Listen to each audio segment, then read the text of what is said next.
I bought this property back in 2004. It was an old distressed farm, and I purchased the property to reclaim it, and I currently do organic farming here now, as much as my residents as well. In 2014, I got a knock on the door from a gentleman who called himself a landman for Transco Atlantic Sunrise. It's a pipeline company.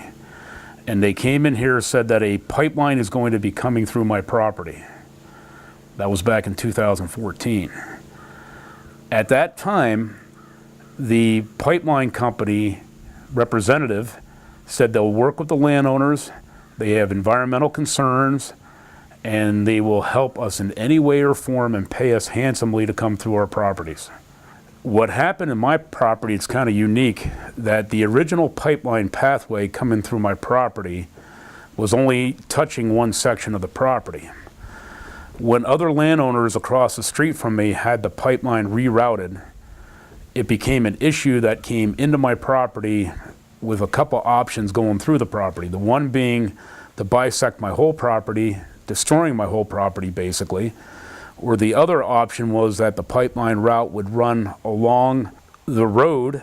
Unfortunately, my barn was in the way. So back then, at that time, I had two options. Destroy my whole property or run the pipeline down the road that would basically go through my barn, that my barn would have to be demolished. The barn is an old barn from the late 1800s. It is a post and beam peg barn. The interesting things about the barn is that it has a lot of chestnut beams in it. This farm used to be called Chestnut Hill Farm, and that's where they harvested the wood from it. I was in the process of lowering the floors, hammering out this old concrete, repouring the floors for cattle and horses. But I have all the sides done, as you can see, and the walls. Yeah, this is an old, over 100-year-old silo. The foundation's all stone and mortar and solid concrete all the way around, going all the way up to the top. I put a new roof on that a couple years ago too. Several weeks ago, the federal court in Williamsport condemned my property, in addition to all the other landowners around here who refused to sign the pipeline agreement. So I don't own my barn anymore. It's the possession of Transco Atlantic Sunrise Pipeline Company now owns my barn. I wanted to donate all the wood from this barn to Hillside Farms. Hillside Farms is a nonprofit conservation organization in Trucksville, Pennsylvania, that they could use this barn to repair their old barns. Unfortunately, I don't own this barn anymore. I can't donate it. Transco owns it.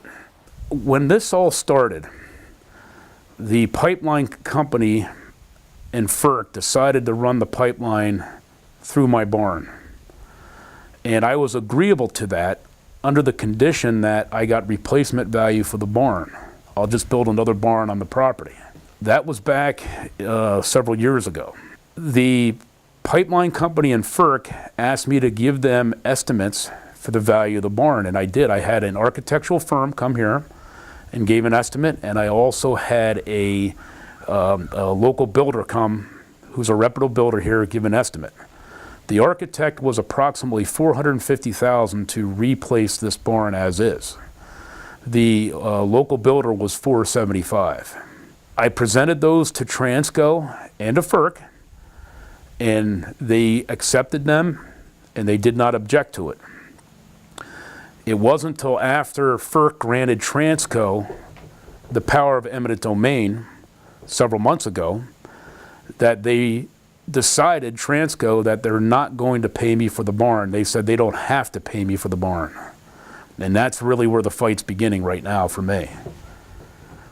You know, how do I lose a several $100,000 structure and not get paid for it? Well, according to Transco, because they can. That's their statement. Another issue with my barn is I've drilled a well back in 2011 for my barn to have water. So the pipeline pathway is going to run directly right over this water well and then through my barn. And the issue I'm having now is that this water well should be encased for fear of contamination. of any gas, or even working on the area with contaminations getting down in the water supply. It doesn't cost a whole lot to seal a well, but that's an issue that I'm having with FERC and Transco right now. The Department of Environmental and Waterways in the state of Pennsylvania have to take a sidestep to this project. It's insanity. Who's running the show? The way the pipeline company and FERC, the Federal Energy Regulatory Commission, treat the landowner is terrible. They deceive you and lie to you every step of the way. There's a lot of manipulation. Take, for example, that they said they'd work with the landowner, specifically me, on this property. They don't do that. They will run the pipeline where they want it, for the most part, and basically take your property without little or no compensation. You're getting compensated trinkets and beads, price-wise, comparatively what the value of the land and your property is worth. The money going from the pipeline company, the graft goes on every level, from federal, state to local, to our municipalities. They basically bribe their way right through the whole system. And the only one who's getting hammered out of this whole deal is the landowner. One of the most disparaging issue dealing with this whole process is that different landowners get paid different amounts of money for the easement agreement coming through the property with the pipeline. My last federal court documents submitted by Transco was that they're offering me only $24,000 to come through my property, destroy my barn, my water well, and go through 2,700 linear feet of footage through my property. Well, other landowners, as the crow flies not even a mile from my property, were offered $20,000 an acre per acre of land for their entire parcel. So for example, if you had 100 acres of land, you got a check for $2 million. If you have 50 acres, it was $1 million, regardless of the linear footage. So I see there's a huge disparity. It's some landowners are getting paid 20, 30, 50 times, and other ones are getting nothing. And again, it gets back to this power of eminent domain with FERC. If FERC revokes their power of eminent domain, this pipeline will be built and everybody would be happy. But that's what they're using. It's the greatest land grab in this time frame that we're in right now. FERC has become this monster. And it started back in 1930, because people need to know this. There was an act passed called the Natural Gas Act in the 30s, and it granted the pipeline companies eminent domain powers over landowners to put in a gas pipeline. Back then, these pipelines, none of that gas went overseas. It was all for the public use. Well, they've taken that law, and they're using that law to take our land today, specifically our pipeline coming through my property, to send gas overseas. None of that was addressed. So they're using old law and applying it today, and not addressing the fact that this gas is not going to go to Americans. The primary purpose of this pipeline is to send gas overseas. There's a lot of litigation going on now challenging it constitutionally, but by the time that even gets heard in the court, the pipeline will be built. There's no question about that using fossil fuels has an enormous environmental impact. Just the streams around our area here in Pennsylvania were loaded with trout when I was younger, and burning fossil fuels has caused so much acid rain and changed the pH of the water that a lot of the fish and species have been eliminated. They can't survive in that area. There's no question about that. You can't argue that. They can't argue, but yet they continue to do it. And there's no question that there's some extreme environmental weather changes that we're having. I don't think anyone can disprove that it's caused by fossil fuel use. Just look around you and see that there are huge environmental changes. Our insects, take for example honeybees, the populations have decreased significantly. Now, they haven't figured out exactly, the scientists haven't figured out exactly why, but I'm willing to bet that there is a factor in there with fossil fuels. Who knows what the contamination is on that end? But for people to say and ignore the fact that there are significant environment changes, that's just disingenuous. It's not true.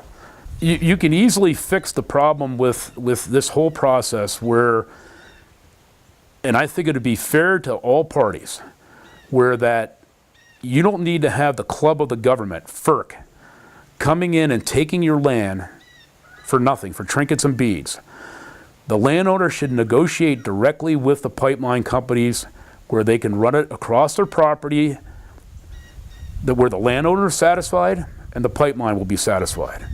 They should not be able to come in and just take your land to send gas overseas for a private company.